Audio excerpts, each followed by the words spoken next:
성경을 읽고 묵상할 때 어떤 일이 일어납니까? 은혜를 받죠. 그리고 궁금한 것들이 생겨나기 시작합니다. 질문이 막 생겨납니다. 사실 그것이 정상이죠. 그런데 그럴 때마다 기억해야 될 것이 있습니다. 성경이 전달하는 그 핵심 메시지가 무엇인가, 중요한 그 메시지가 무엇인가에 집중하시면서 질문도 또 하시고 또 그것을 해결해 가시는 것이 필요합니다. 어떤 분들은요, 성경이 중요하게 전달하고자 하시는 내용이 아닌데 그것이 너무나도 궁금해가지고 그것을 계속 집중하고 연구하고 거기에 목숨을 거는 분들이 있습니다. 그러다가 잘못된 길로 빠지게 되는 것이죠. 한 번은 대로변의 그 사거리를 지나가는데요, 정장을 쫙 차려입은 분들이 서서 엄청 열심히 전도하는 것을 보았습니다. 근데 보통 그런 분들을 만날 때 저도 예수 믿습니다 그러면은 그냥 웃으면서 인사하며 지나갑니다. 한 번은 때로는 여기 그 길 앞에서 성안감리교회 분들 저를 자꾸 전도하시는 분들이 있어요. 예수 믿으십시오, 저희 교회 오십시오. 그럼 저도 교회 열심히 다닙니다 이렇게 말씀드리면 웃으면서 지나갑니다. 그런데 그때 만났던 분들은 교회가 엄청 문제가 많다는 거예요. 교회 그렇게 가면 안 됩니다, 우리한테로 와야 됩니다. 알고 봤더니 신천지 분들이었습니다. 성경을 잘못 가르친다는 거예요. 교회가 왜 잘못 가르치는가? 이만희 교주가 예수라고 가르쳐줘야 되는데, 보혜사 성령이 이만희 교주라고 가르쳐줘야 되는데 그렇지 않는다라는 주장이었습니다. 근데 그 아주머니가 정말 열심히 손을 막 휘저으면서 막 침을 튀겨가면서 쇳소리 비슷한 그 목소리로 계속 얘기를 하는데 저를 끝까지 쫓아오는데 아주 놀래버렸습니다. 그리고 그 열정에 제가 놀라게 되었는데요, 이단에 빠진 사람들이 어떻게 저렇게 열정적일 수 있을까, 거기에 참 놀라게 되었습니다.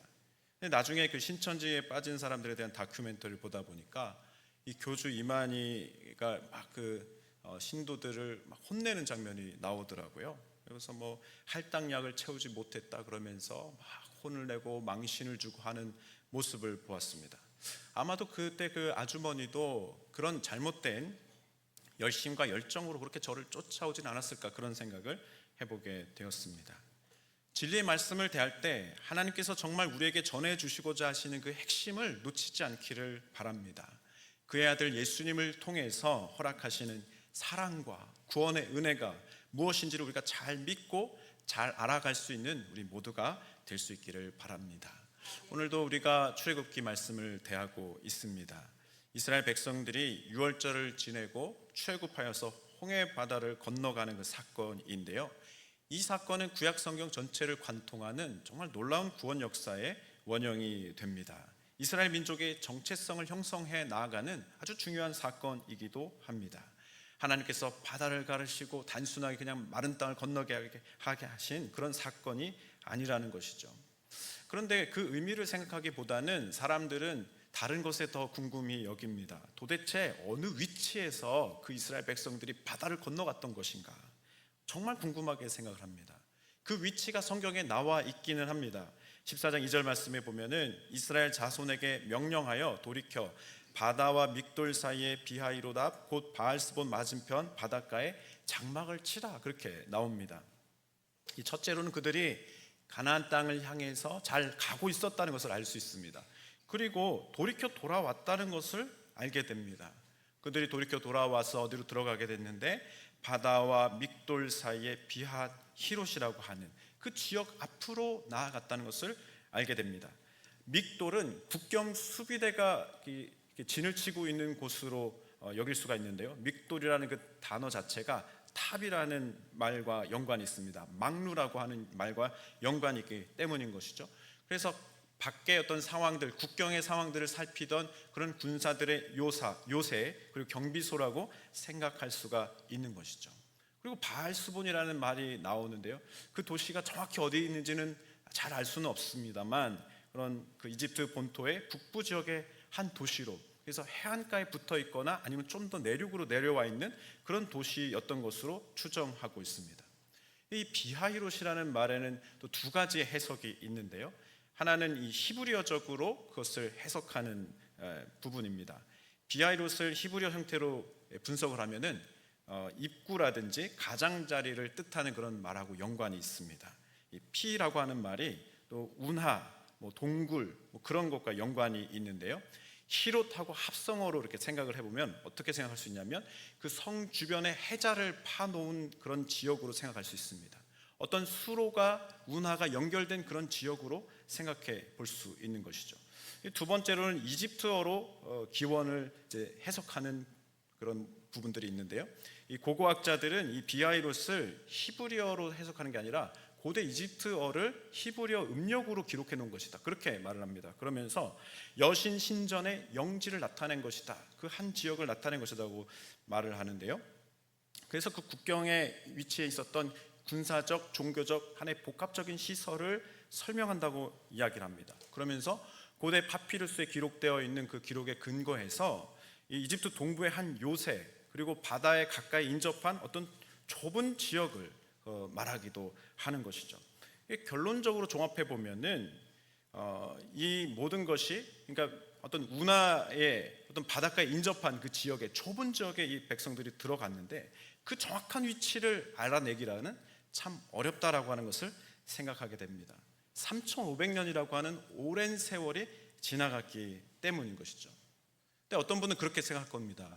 목사님, 목사님 들고 다니는 성경책은 별로 안 좋은가 봅니다. 제 성경은 보니까 지도에 분명하게 그 경로가 나와 있습니다. 출애굽 경로라고 이렇게 붉은색으로 표시가 잘 나와 있는데요. 그런데 여러분, 그 지도는요, 이해를 돕기 위해서 참고로 그렇게 잘 그려 놓았다라고 생각해 주시기 바랍니다. 정확한 위치, 정확한 경로는 아무도 확인해 줄 수가 없다는 것입니다. 여러 가지 복합적인 그런 이유 때문인 것이죠. 나일강 하류 지역의 특성만을 생각해 보더라도 그것을 알 수가 있습니다. 그 특징은 무엇입니까? 매년 홍수가 일어나는 지역이었습니다. 그래서 그 범람으로 퇴적층이 쌓이면 거기에다가 농사를 지어서 그렇게 살던 그곳이 바로 애굽 땅이었던 것이죠. 그러니 이 세월이 흐를수록에 그 지형의 변화는 반드시 일어나게 되어 있는 것이고, 물길이 바뀔 수도 있는 지역이 바로 그 지역이었다라고 하는 것입니다. 때문에 아주 정확한 위치를 우리가 지금 알기는 사실은 참 어려운 일이다라고 하는 것이죠. 그러나 그 위치는 잘 모른다 하더라도요, 그 지역의 특징에 대해서는 우리가 잘 기억해 둘 필요가 있습니다. 국경을 지키는 요새가 있는 곳이었고, 바다가 인접해 있었고, 운하가 시작되는 어떤 좁은 지역으로 백성들이 다 들어가 있는 상태, 그것을 우리는 그림을 분명히 그리고 있어야 됩니다. 광야 지역 가운데로 잘 나아가다가 사면초가의 지형으로 그들이 들어가게 됐던 것이죠. 그곳에서 그들은 다시 한 번 더 하나님의 놀라운 구원 역사를 경험하게 되었던 것입니다. 그런데 그곳으로 들어간 이유가 무엇 때문이었습니까? 하나님께서 그렇게 명령하셨기 때문이었습니다. 하나님은 이집트 군대에 대한 계획이 있으셨기 때문인데요, 3절 말씀에 보면은 바로가 이스라엘 자손에 대하여 말하기를 그들이 그 땅에서 멀리 떠나 광야에 갇힌 바 되었다 하리라. 그들이 그 장면을 보고 가만히 있지 않을 것이다. 그들은 이제 군대를 이끌고 추격해 올 것이다, 그렇게 말씀하십니다. 이것이 하나님의 계획이었습니다. 결과적으로 보면 하나님께서 바로 왕의 그 마음을 다시 한 번 더 완고하게 해주셔서 그 군대들을 다 모아가지고 추격하게 하시고자 그렇게 하셨다는 것이죠. 하나님은 이미 그 이집트의 애굽의 모든 신들을 다 꺾으셨습니다. 그들을 심판하셨습니다. 그리고 그 백성들을 자유하게 해주셨습니다. 그런데요, 한 가지가 더 남아 있었던 것이죠. 그것은 바로 왕의 군대였습니다. 특별히 바로 왕이 의지하던 정예 병들이 있었는데요, 그 병거 600대로 구성된 특별 그 정예병들이었습니다. 하나님은 그들까지도 제거하기를 원하셨던 것이죠.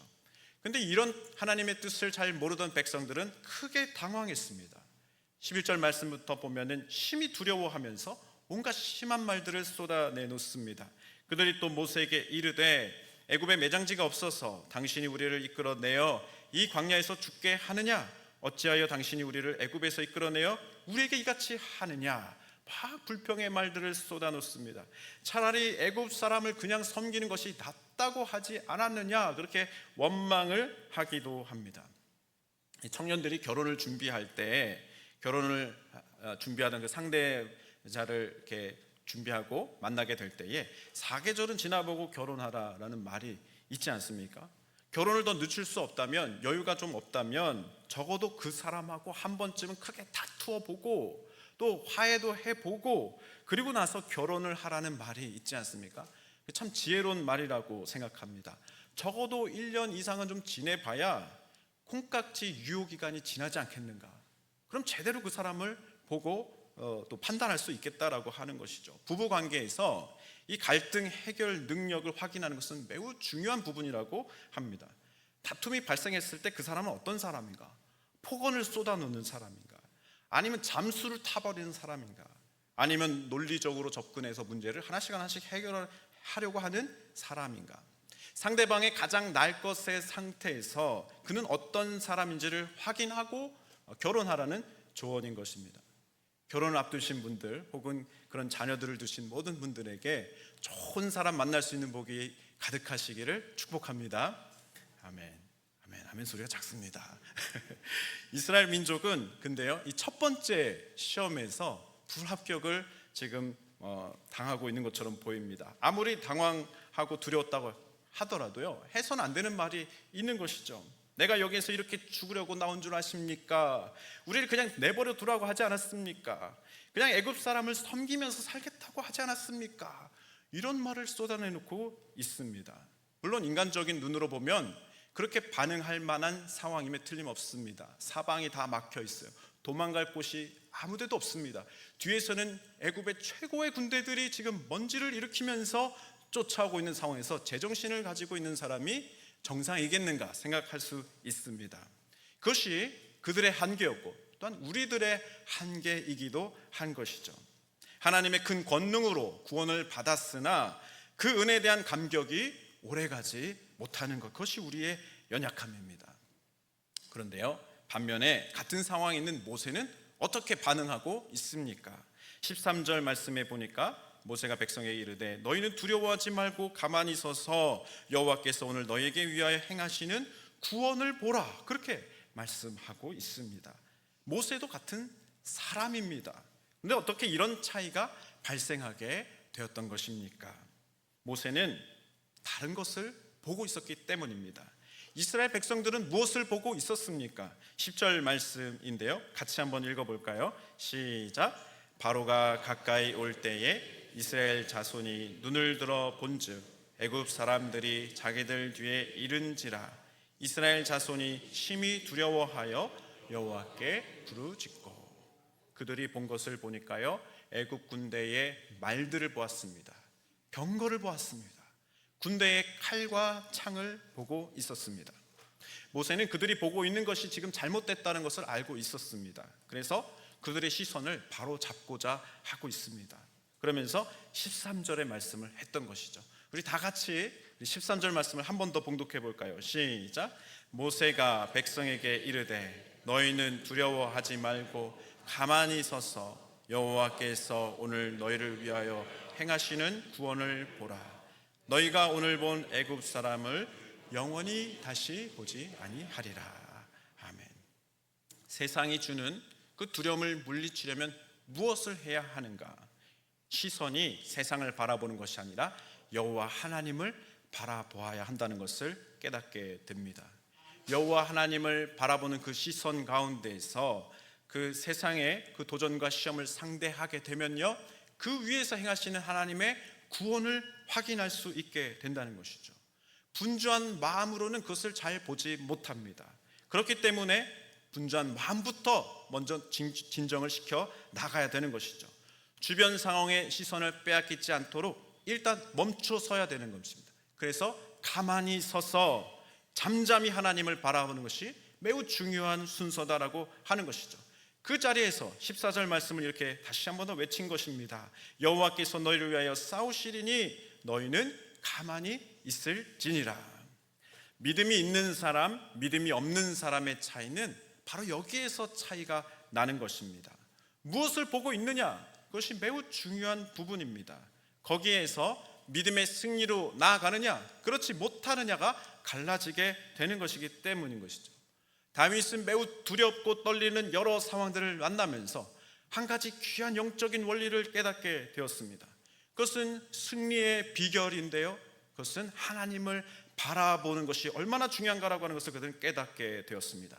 시편 62편 1절 말씀에 보니까 나의 영혼이 잠잠히 하나님만 바라며 나의 구원이 그에게서 나오는도다 고백하고 있습니다.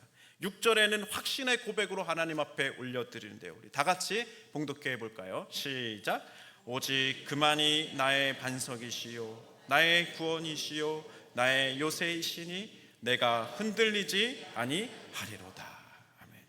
그는 하나님을 의지하는 법을 배우고 있었습니다. 잠잠히 하나님을 바라보는 그 가운데서 하나님이 허락해 주시는 구원과 승리를 경험하고 있었습니다. 그러면서 담대하게 세상이 도전해오는 모든 것들을 향해서, 모든 자들을 향해서 이렇게 외치기까지 합니다. 3절 말씀에 보니까 넘어지는 담과 흔들리는 울타리 같이 사람을 죽이려고 너희가 일제히 공격하기를 언제까지 하려느냐. 하나님이 나와 함께 하심을 분명히 보고 경험하는 자리에서는 담대함을 하나님이 허락해 주시고 구원의 능력으로 보호하심을 허락해 주셨는데 세상의 두려움들이 아무것도 아닌 것으로 보이게 되었다는 그 고백입니다. 아무것도 할 수 없을 것 같은 그 상황 속에서 위기를 만나게 되었을 때, 그때 다윗은 귀한 깨달음을 얻게 되었습니다. 내가 아무것도 할 수 없는 것이 오히려 다행이구나. 잠잠히 하나님만 바라볼 수 있게 하신 그것이 바로 은혜이구나. 하나님께서 나를 도우신다라고 하는 것을 분명히 깨닫게 하시니 이 순간이 너무나도 귀한 순간이다. 그런 고백으로 나아갔던 것이죠. 오직 하나님의 구원의 은혜만을 잠잠히 인내하며 기다리리라. 나는 흔들리지 않겠다라고 선언하면서 하나님이 인도하시는 그 승리로 점점 나아갔던 것입니다. 하나님 아버지를 잘 볼 수 있는 사람, 그 사람이 믿음으로 승리하며 살아갈 수 있는 사람이 되는 것입니다. 사랑하는 성도 여러분, 주님을 먼저 바라보실 수 있는 그 믿음의 눈이 활짝 열려지실 수 있기를 주님의 이름으로 축복합니다. 아멘. 오늘 우리가 신앙생활 하면서요, 이런 사람들을 또 만날 때가 있지 않습니까? 나약하게 신앙생활 하는 사람들은 나약하게 살아야 돼서 싫은 것 같다. 세상이 얼마나 험한데 무기력하고 나약하게 어떻게 살아갈 수 있겠는가, 그런 걱정하시는 분들을 만날 때가 있습니다. 그런데요, 진짜 힘 있는 사람은 믿음의 사람입니다. 이런 분들이 오해하신 것 중에 온유하다라는 말을 오해하시는 분들이 있습니다. 성경이 말하는 온유함은 비굴함이 아닌 것이죠. 누가 밟을 때 무조건 밟혀야 되고, 누가 누르면 무조건 기가 팍 죽어서 죽어 지내야 되고, 그런 비굴함이 아니라는 것입니다.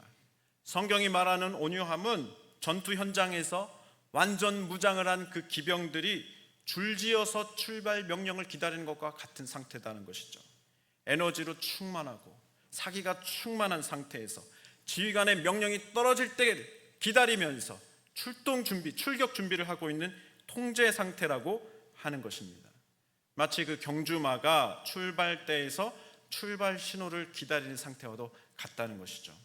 한 500kg 넘는 그 근육 덩어리들이 그 좁은 출발대에 들어가서 대기하는 것은 엄청난 스트레스라고 합니다. 주변에 함성 소리도 있고 주변에 말들의 소리가 있을 때에 그 말들에게는 아드레날린이 막 솟구치고 흥분이 극한 상태에 달하게 된다는 것이죠.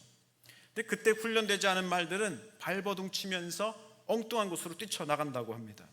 그런데 그 속에서 난동을 부리지 않고 기수의 통제에 따라서 문이 열릴 때까지 기다리면서 대기할 수 있는 말들은 고도의 훈련을 받은 말들이라고 하는 것이죠.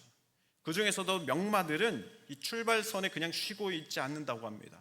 귀를 쫑긋 세우고 온몸의 근육을 긴장시킨 상태로 문이 열리는 그 찰나의 순간이 언제 올 것인가를 기다리고 100% 집중하며 거기에서 대기하고 있다는 것이죠.